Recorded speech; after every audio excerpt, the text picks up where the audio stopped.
It's personal between me and you, and I'm going to do you some serious harm, you big stiff idiot. The untouchable True School Sports Empire proudly presents something the boxer games were missing. Hey, what's going on? It's your boy BT, and I came here to talk some boxing with the thousands of True School Sports subscribers. All right, so I wanted to talk about some things going on at 140, some moving pieces, some things happening. We know that recently Ismael Barroso, aka the old man with the thump and the TNT in his left hand. We know that he just did a straight one-round demolition job on O'Hara Davies to win the WBA interim title. So now he's positioned himself, due to that performance, to get a Rolly Romero rematch. And Rolly was asked about it recently, and pretty much there wasn't a lot to make about his response about a Barroso rematch. He kind of just remained very non-committal, didn't give away too much. He just said, look, we'll see what happens, we shall see. But he didn't say if he was going to or if he wasn't going to. And look, we know in the past Rolly has been very adamant, pretty much saying, look, this guy can punch. If I gotta fight him again, I'd rather not.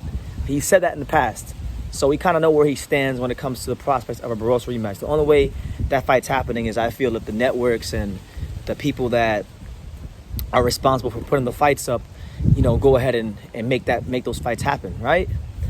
And pay them a lot of money, compensate them maybe above what the fight is actually worth. That's the only way that fight's gonna get done, I feel, right? Because Rolly knows going into the rematch what he's in for, what he's up against when fighting a guy like Barroso with the kind of punch power he possesses, right?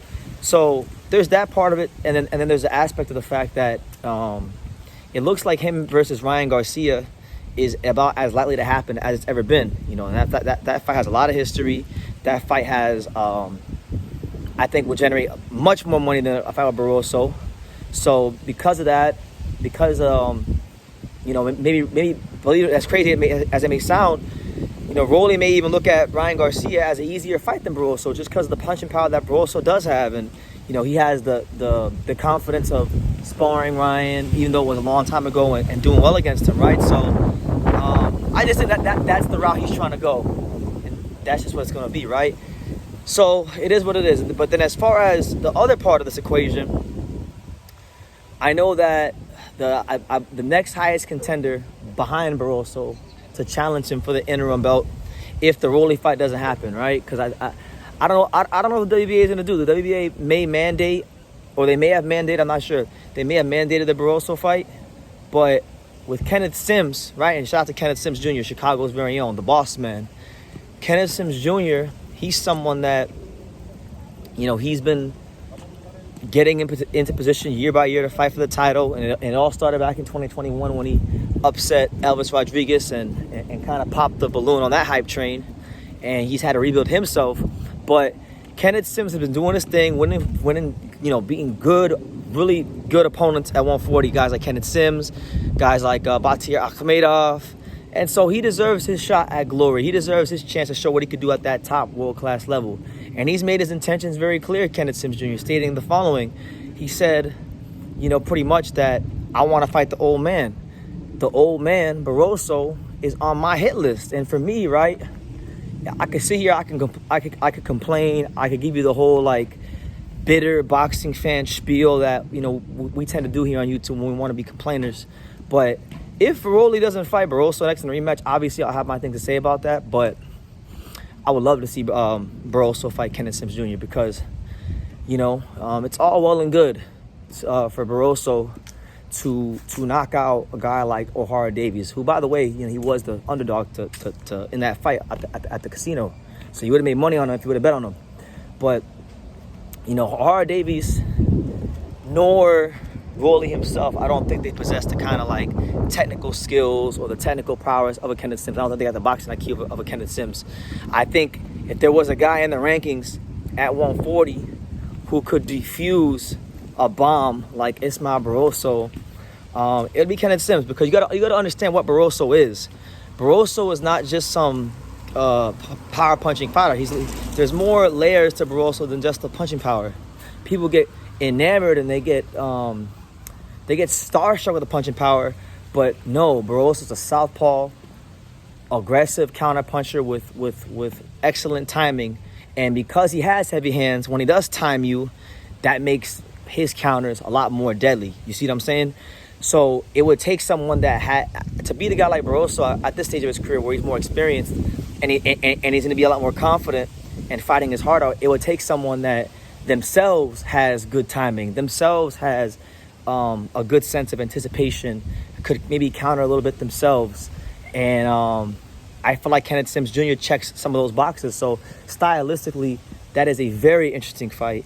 And I'm not going to complain if that's the fight we get next, you know, because I do believe in fighters getting opportunities to prove what they could do. And Kenneth Sims Jr., I view him as a world championship caliber fighter at 140. And the only way for me to see if I'm going to be right about that, because he's been proving it throughout the years, being some of the best contenders in this division, is if he fights a guy like Barroso, who right now, as far as I'm concerned, if he was a stock, like if Barroso was a stock on the market right now, his stock would be at an all-time high, you know. So it's a good fight, but right now the way it looks, and from what we've heard in the past and from what Rolly said recently, I just don't think there's any real ambition to do that rematch. You know, I think Rolly wants to make as much money as he can. I feel like Rolly's already kind of tasted big time boxing, and you know, one thing about it is when fighters get that little taste of big time boxing meaning that you're main eventing, you know, a sold out 20,000 seat arena, you're main eventing a pay-per-view, you're experiencing making your purse plus back end money, which is like extra money pretty much. Once fighters get a taste of that, they don't want to go back. It's just how it is. And it's like, it's no different than any of us who work a regular job. Like, let's say, right, like I'm walking past this real estate sign right now. If you're a real estate agent, you know, and you're used to selling properties at a certain price, you know, yeah, you'd be happy if you get commission selling properties at a lower value, but you want to sell properties at the highest value because that's the tax bracket, that's the number figure you're used to. You don't want to go below that. So it's the same thing in boxing. But nonetheless, I'm waffling about. I just wanted to give my thoughts on the whole Rolly, Barroso, Kenneth Sims situation. And yeah, let me know what you guys think in the comments down below. Make sure you guys take the time to subscribe. And like I say in every single one of these videos, you can love me or you can hate me, but I'm just a kid from Daniel. So until next time, take care, guys. Thank you for watching another video on the untouchable True School Sports Empire. For more great boxing content just like this video, click right here and make sure you subscribe. Much love from sunny South Florida.